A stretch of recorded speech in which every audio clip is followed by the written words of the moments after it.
그는 흥하여야 하리라. 시대의 소망 18장, 요한복음 3장 22절에서 36절까지 무슨 내용인지 한번 보겠습니다. 이후에 예수께서 제자들과 유대 땅으로 가서 거기에 함께 유하시며 침례를 주시더라. 이렇게 나왔어요. 그럼 유대 땅이라고 얘기하는데 이후에가 어떤 후에냐면 예루살렘에서 예수님께서 성전에서 기적과 이적을 보여주셨죠. 그리고 거기 장사하는 자를 다 내쫓고 그 기적을 보여주신 그 기간이 언제냐면 AD 28년 3월에서 4월이에요. 6월절 때 3월에서 4월이었거든요. 그리고 니고데모를 만났어요. 이때 감난산에서 니고데모와 대화한 후에 예수께서 제자들과 유대 땅, 이게 유대 땅입니다. 이제 예루살렘에서만 복음을 전하신 게 아니고 유대 땅 전체에서 지금 복음을 전하기 시작을 하셨어요. 그래서 유대 땅에서 복음을 전하는 기간은 어느 정도 됐냐면 4월부터 12월까지 이 복음을 전했어요. 그리고 다시 예수님께서 이렇게 말씀을 하십니다. 예수가 당신의 공중 봉사의 초기 국면을 예루살렘과 유대에 바친 것은 자기의 거룩한 사명에 대한 증거를 목격할 기회를 지도자들에게 제공함으로써 자기를 메시아로 받아들이게 하고 그 민족이 하나님에게 지정받은 과업을 성취하도록 이끌려는 특별한 목적 때문이었다. 그래서 예루살렘에서 처음에 복음을 전하고 그 주변에서 계속 복음을 전한 이유가 뭐냐면 지도자들에게 이 복음을 전하기 위해서 예수님이 그렇게 하셨다는 겁니다.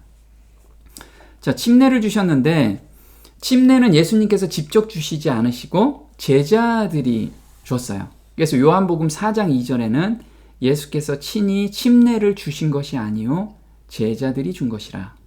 그래서 침례는 예수님께서 직접 주시진 않았다는 거죠.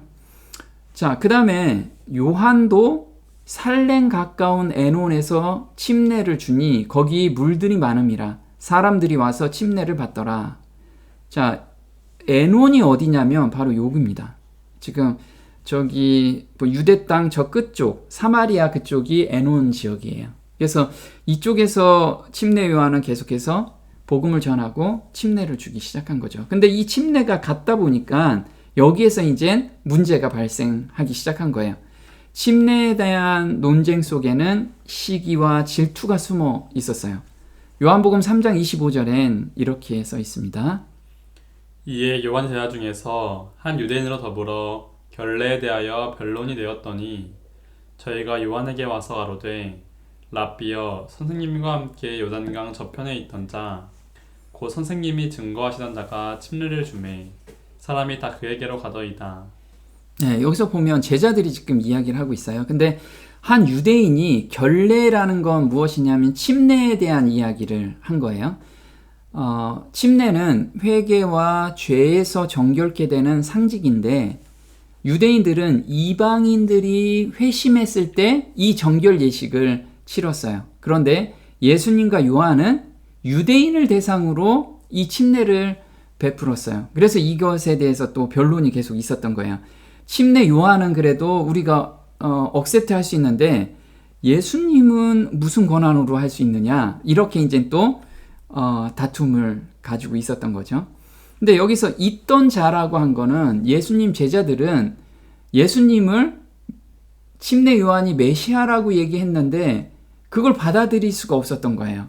받아들이고 싶은 마음이 별로 없었던 거예요. 그래서 만약 받아들였다면 선생님이 지금 증거하고 하셨던 그분께서 이렇게 높임말을 쓰고 메시아라고 이야기할 텐데 뭐라고 썼냐면 저편에 있던 자 이렇게 이야기를 하고 있어요. 한번 보겠습니다. 제자들은 예수님을 깎아내리고자 하였다. 침례 요한의 제자들이 보기에 예수는 침례 요한에게 빚을 진 자요 감사해야 할 자였지만 도리어 침례 요한의 명성을 떨어뜨리는 경쟁자로 나선 것처럼 보였다.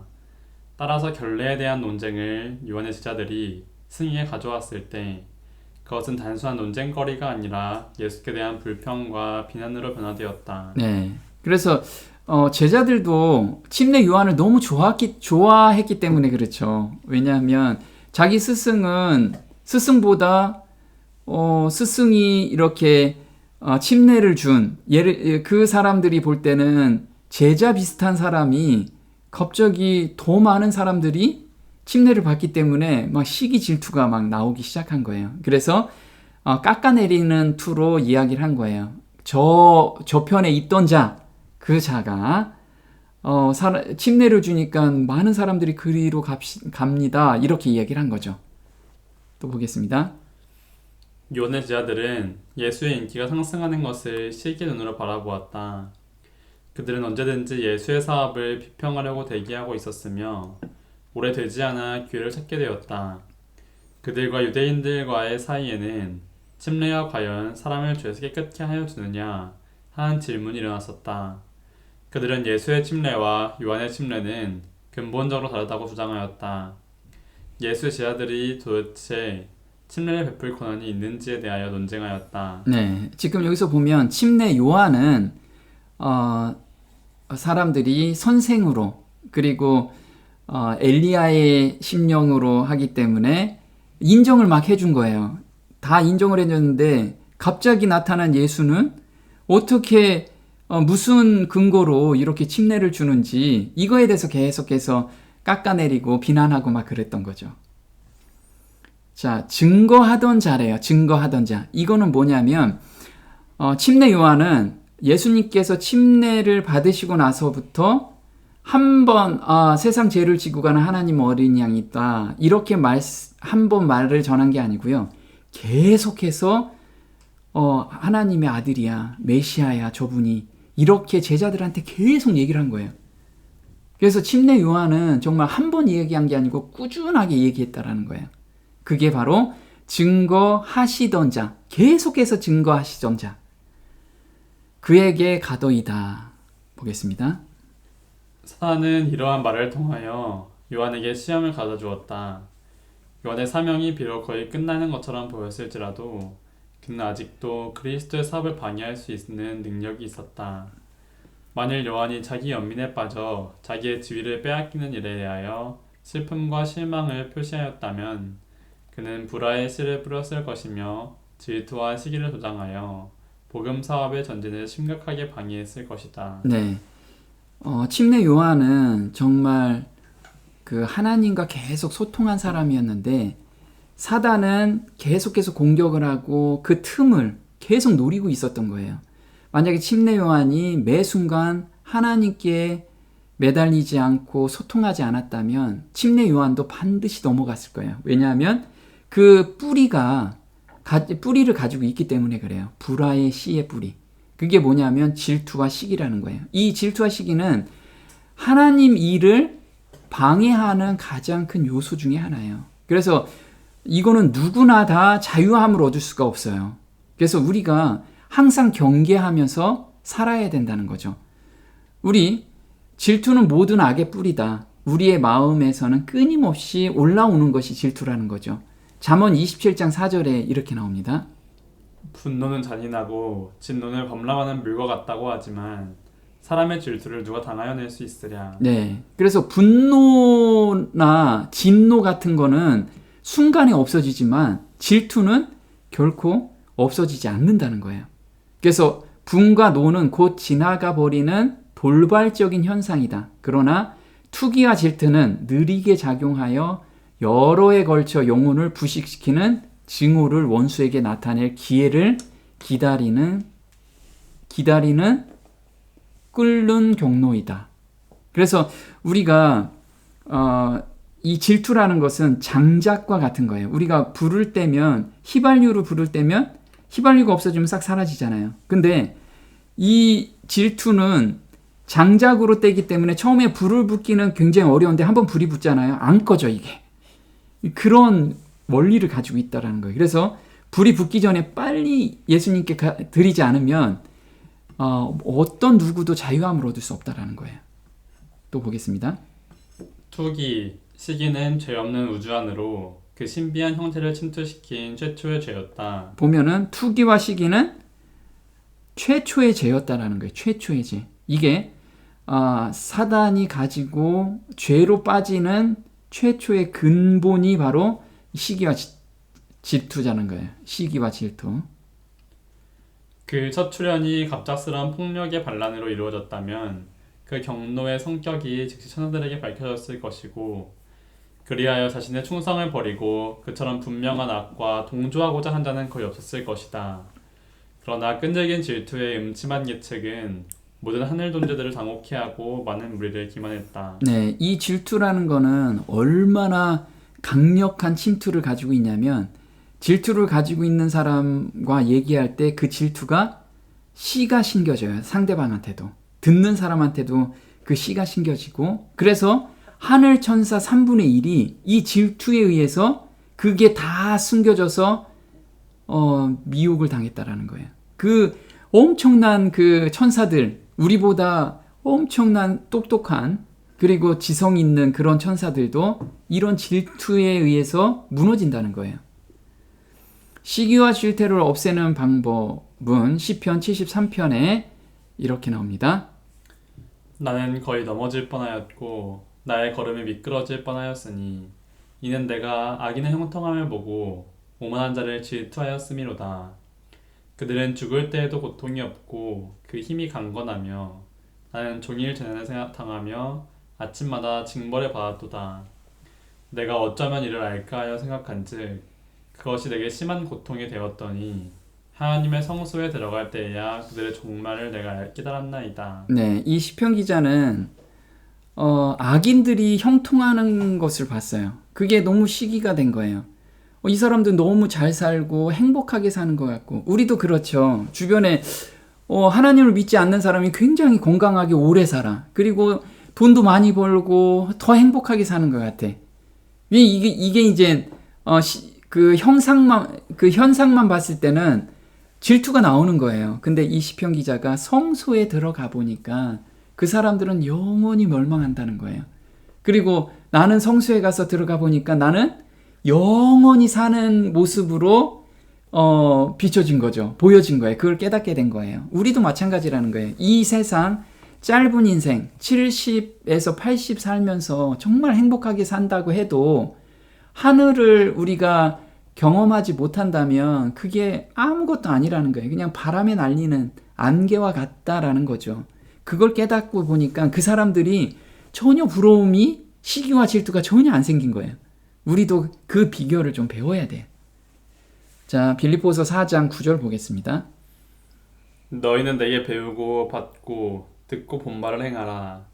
그리하면 평강의 하나님이 너희와 함께 계시리라. 내가 궁핍함으로 말하는 것이 아니라 어떠한 형편이든지 내가 자족하기를 배웠노니 내가 비천에 처할 줄도 알고 풍부에 처할 줄도 알아. 모든 일에 배부르며 배고픔과 풍부와 궁핍에도 일체의 비결을 배웠노라.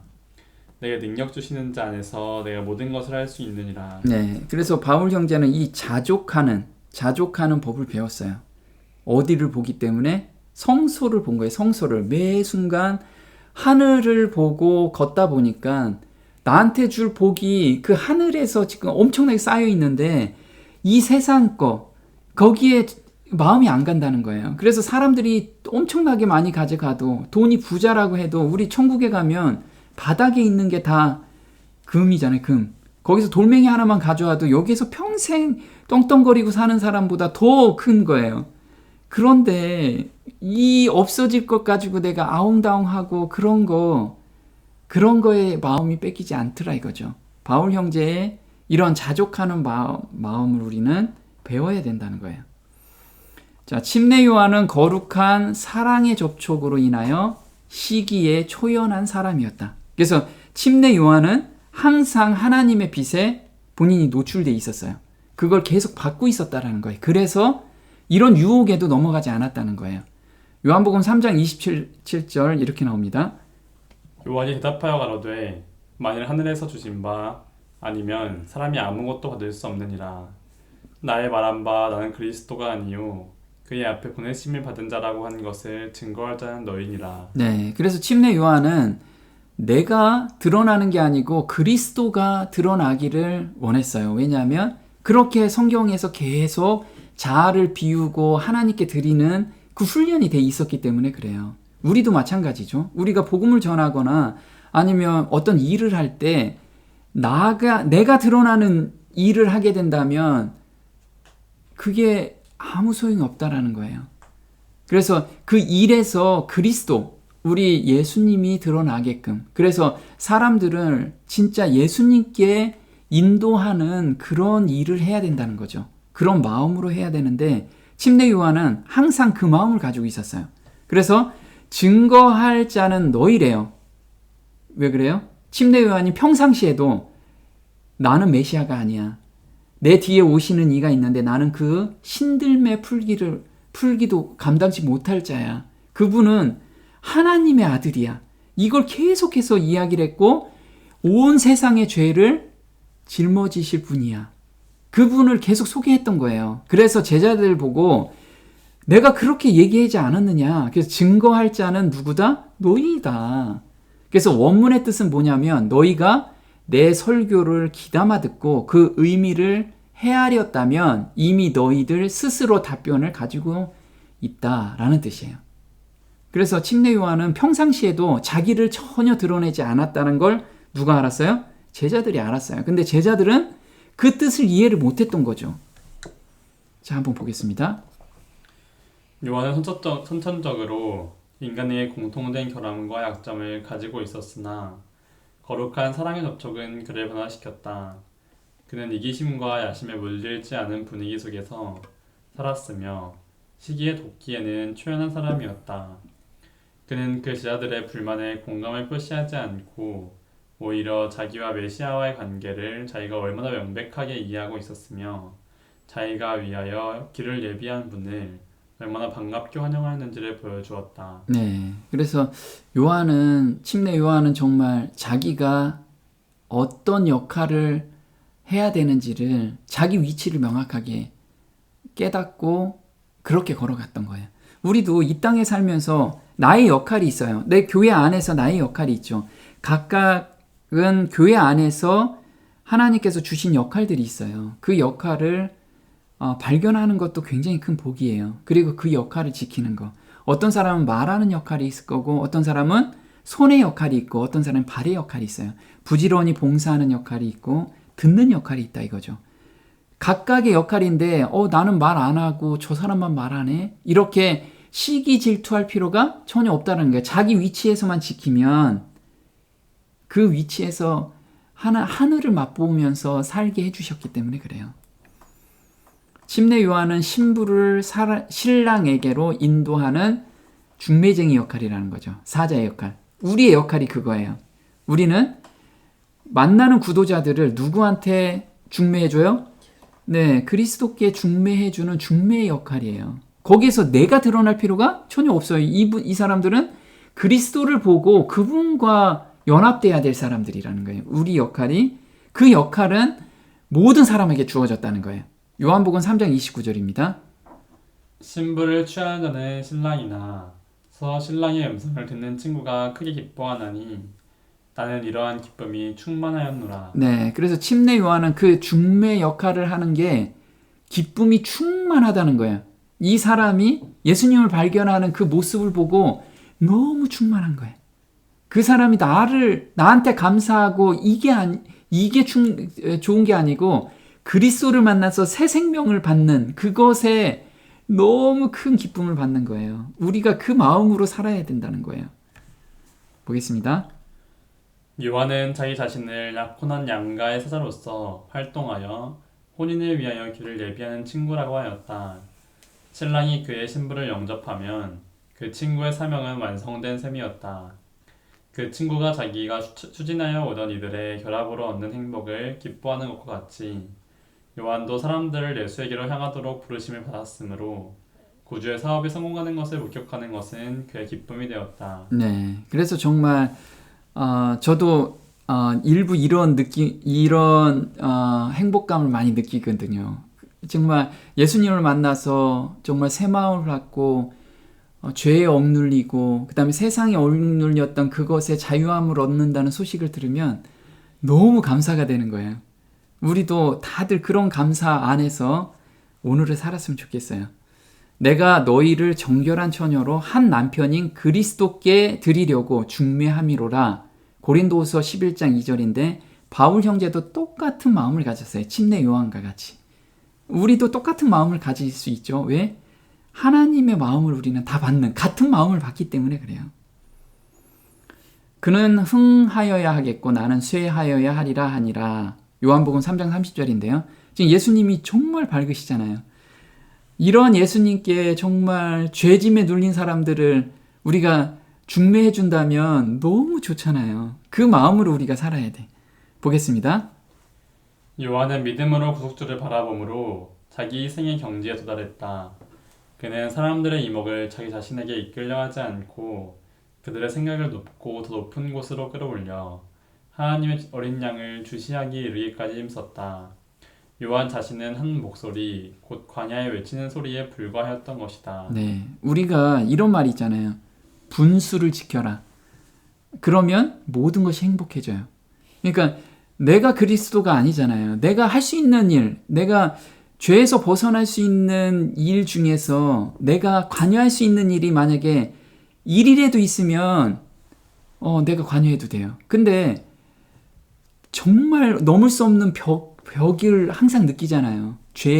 작은 죄라도 내가 할 수 있는 일 아무것도 없다라는 걸 내 스스로 느낄 때 정말 나한테 돌아올 영광은 아무것도 없다라는 걸 스스로 알 수 있다라는 거예요.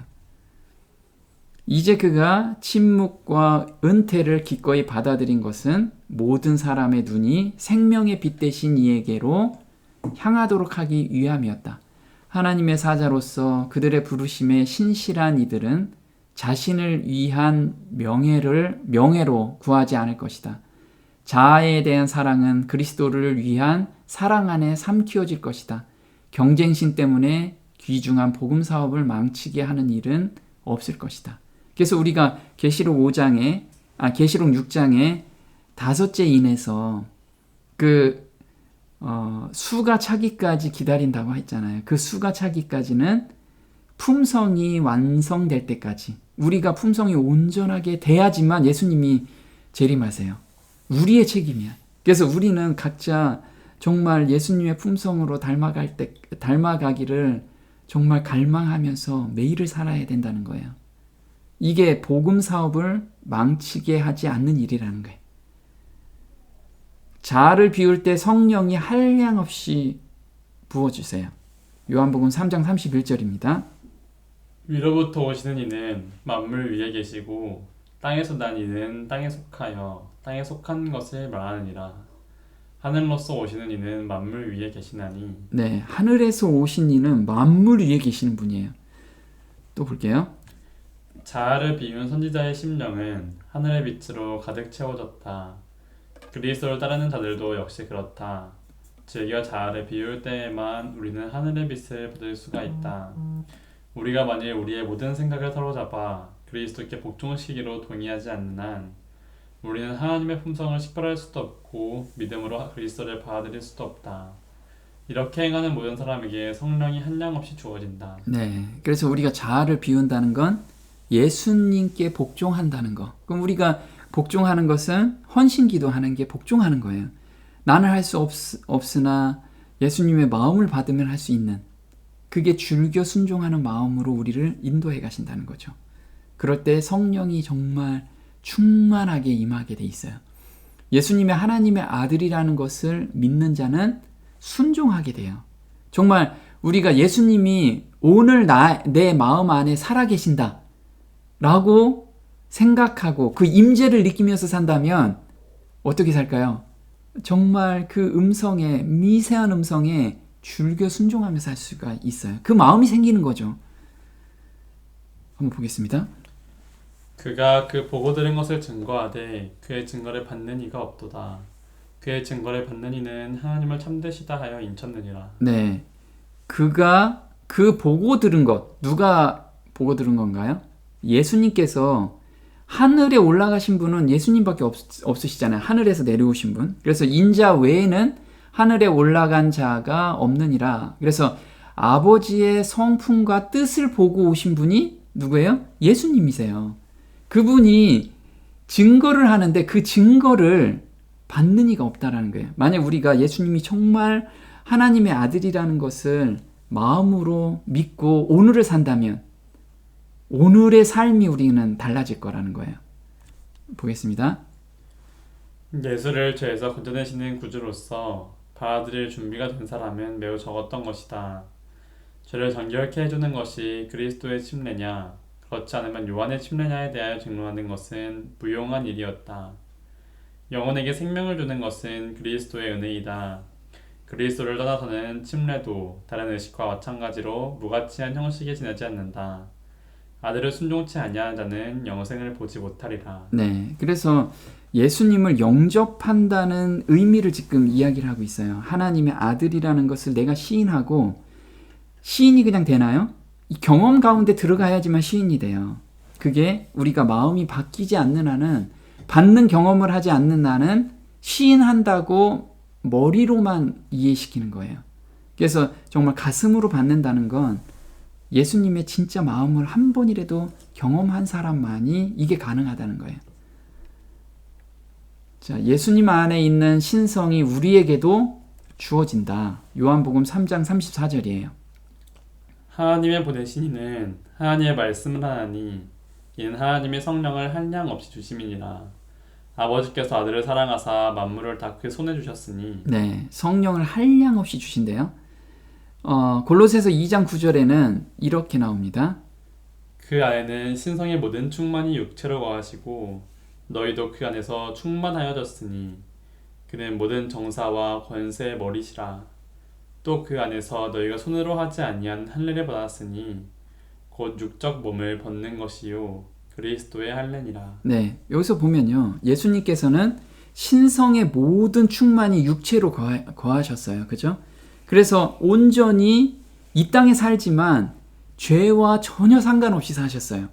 그런데 너희도 우리한테 지금 말씀하시는 거예요. 너희도 그 안에서 충만해졌대요. 그럼 예수님 마음을 우리가 받게 된 거죠. 받게 돼서 우리도 죄와 상관없이 살 수 있게 만들어 주셨다는 거예요. 그게 믿음으로 말미암아 걷기만 하면 우리는 죄와 전혀 상관없이 살 수 있는 그런 사람으로 우리는 거듭나게 된 거예요. 그러면 죄와 상관이 없이 살 수 있다라는 거, 이게 신성이 내 안에 충만하다는 뜻이 뭐냐? 그 밑에 나오는 거, 육적 몸을 벗는 것이요. 육적 몸을 벗는다는 게 뭐예요? 육신에서 올라오는 모든 유혹을 온전히 승리한다는 거예요. 이게 신성이 충만하다는 게, 억지로 막 내가 이거 안 해야지가 아니고 이렇게 줄겨 순종하는 마음으로 우리를 계속해서 인도해 가시고 그렇게 장성한 분량까지 우리를 자라게 해주신다는 게, 거기까지 우리를 너무 감사가 되는 거예요. 지금은 우리가 때로는 넘어가지만 결코 하나님께 계속 의지만 하고 있다라고 하면 그 장성한 분량까지 우리를 자라게 하시는 그 하나님, 너무 감사가 됩니다. 불안한 영혼들을 잃는 결과를 초래한다. 그래서 우리가 교회 안에서 서로 다투고 시기하고 질투하고, 그런 말은 그렇게 안 하는데 만약에 분위기, 우린 감정으로 그게 표현이 되잖아요. 그러면 영혼들이 오다가도 다 나간다는 거예요. 그게 하나님께서 보내준 영혼을 우리가 정말 잡지는 못하고 다 내쫓는다면 이건 정말 하나님이 너무 슬퍼한 일이죠. 보겠습니다. 그리스도께서는 일찍이 세상에 파송된 선지자 중에서 가장 위대한 선지자 하나를 휩쓸어갈 폭풍이 모여들고 있다는 것을 아셨다. 그리스도께서는 오해나 충돌을 일으키는 모든 사태를 피하기를 원하셨으므로 조용히 당신의 사업을 중지하시고 갈릴리로 물러가셨다. 우리도 진리에 충성해야 하는 한편 불화와 오해로 이끌 수 있는 모든 것을 피하려고 힘써야 한다. 그 까닭은 언제든지 이러한 일이 일어나면 영혼들을 잃는 결과를 초래하기 때문이다. 분열을 일으킬 듯한 사태가 발생할 때는 언제고 우리는 예수와 침례 요한의 모본을 따라야 한다. 네, 우리가 교회에서 어떤 일을 할 때 카리스마 있게 막 추진하는 게 있어요. 그래야지만 일이 된다고 얘기를 해요. 근데 사실 그 안에서 영혼을 잃게 되면 그 일이 그렇게 중요하지 않아요. 그게 하나님이 역사하진 않는다는 거예요. 우리가 이른비 성령이 내렸을 때 모든 사람이 마음을 함께하고 거기에서 일이 역사가 일어난 거거든요. 마음이 함께 될 때. 우리가 어떤 일을 추진할 때 일이 중요한 게 아니고 마음이 합해질 때가 하나님이 역사하시는 일이라는 거예요. 마찬가지로 예수님께서도 지금 전도를 계속 하고 있으셨잖아요. 전도보다 중요한 일이 어디 있어요? 그래서 가장 중요한 일을 하셨는데도 멈췄어요. 이렇게 지금 다툼이 있고 어떤 충돌이 있을 것이 예수님께서 아셨기 때문에 전도 여행을 거기서 멈추고 사마리아를 거쳐서 갈릴리로 갔다는 거죠. 이와 마찬가지인 거예요. 우리가 어떤 일이 정말 일의 목적이 돼서 가는 거, 그거 하나님이 원하시는 게 아니라는 거예요. 또 보겠습니다. 요한은 개혁자로서 선도적 역할을 하도록 부름을 받았었다. 이로 말미암아 요한의 제자들은 그들의 관심을 그에게 집중시키는 위험에 빠져서 사업의 성공은 요한의 활동 여하에 따라 좌우된다고 생각하였고, 따라서 그는 하나님께서 그를 통하여 일하시는 도구에 불과하다는 사실을 그들은 망각하고 있었다. 그러나 요한의 사업은 그리스도 교회의 기초를 놓기에 충분하지는 못했다. 네. 그래서 요한의 제자들은 요한이 하나님의 도구로서 쓰여진다는 것을 망각했다라는 거. 그건 우리도 마찬가지인 거예요. 뭔가 나는 중요한 역할, 중요한 위치에서 뭔 일을 한다고 해서 자기가 주장하고 자기가 막 이끈다고 생각을 해요. 사실 하나님께서 그 자리에 놓고 그 일을 맡긴 것뿐이라는 거예요. 하나님의 일이 그 사람을 통해서 역사하는 거지 그 사람의 능력에 의해서 가는 게 아니라는 거죠. 그래서 각자의 위치에서 정말 하나님께 이 일이 옳은 건지 알 수 있는 거는 불화가 없어야 돼요. 사실 정말 불화가 엄청나게 있고 일이 막 잘 됐어. 그게 하나님의 일인가는 우리가 돌아봐야 될 일이라는 거예요. 보겠습니다. 하나님께서는 어떤 사람을 부르시어 일정한 사업을 하게 하신다. 그가 그 사업을 감당할 자격이 있을 때까지 추진시켰을 때 주님께서는 그 사업을 한층 더 추진시키기 위하여 다른 사람을 불러들이신다. 그러나 요한의 제자들처럼 많은 사람들이 사업의 성공이 최초의 일꾼에 달려있다고 생각한다. 네, 우리가 흔히들 오류를 생각하는 게 이런 것들이에요. 내가 이 사업을 기획하고 처음부터 시작했기 때문에 마무리까지 해야 된다고 생각을 해요. 근데 하나님께서는 그렇지 않거든요. 하나님께서는 처음과 끝을 보시기 때문에 가장 알맞는 인력을 또 거기에다가 하나님 일꾼을 또 합류시킵니다. 그런데 처음부터 시작한 사람은 자기 고집에 내가 이렇게 세팅을 했기 때문에 이렇게 내 생각대로 가야 돼. 이렇게 생각해서 정말 새로운 사람이 들어와서 하나님의 방향으로 가는 것을 방해하는 경우가 엄청나게 많다라는 거예요. 그게 자기 고집, 자기가 해야 된다는 거. 이거는 하나님께서 자기를 쓰는 도구라고 생각했을 땐 그런 마음이 안 생기는데 이건 내가 하는 일이야 라는 그런 생각을 가지고 있으면 나중에 문제가 될 수 있다는 거예요. 하나님 대신에 인간에게 관심이 집중되고 시기심이 들어와서 하나님의 사업은 손상을 받는다. 이와 같이 지나치게 존경을 받은 자는 자기를 과신하는 마음을 품도록 유혹을 받는다. 그는 자기가 하나님께 의지해야 할 것을 깨닫지 못한다. 사람들은 인간의 지도를 의지하도록 가르침을 받고 있으나 그들은 이렇게 함으로 오류에 빠져서 하나님에게서 떨어져 나간다. 그래서 이 오류를 우리가 정말 이 오류에 빠지지 않게 항상 하나님께 묻고 의지하고 그렇게 걸어가야 돼요. 아들을 믿는 자는 영생이 있고 아들을 순종치 아니하는 자는 영생을 보지 못하고 도리어 하나님의 진노가 그 위에 머물러 있느니라.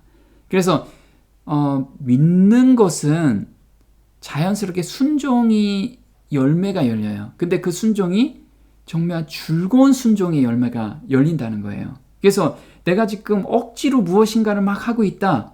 그러면 자기 먼저 돌아봐야 돼요. 자기가 정말 감사의 에너지가 없는 가운데 무슨 일을 막 추진하잖아요. 그러면 그 일은 자기 고집대로 간다고 생각하시면 돼요. 그래서 정말 하나님께 충만히 받은 상태에서 가는 것이 하나님 일이라는 거예요. 우리는 이걸 놓치지 않는 성도가 됐으면 좋겠습니다. 오늘 여기까지 하겠습니다.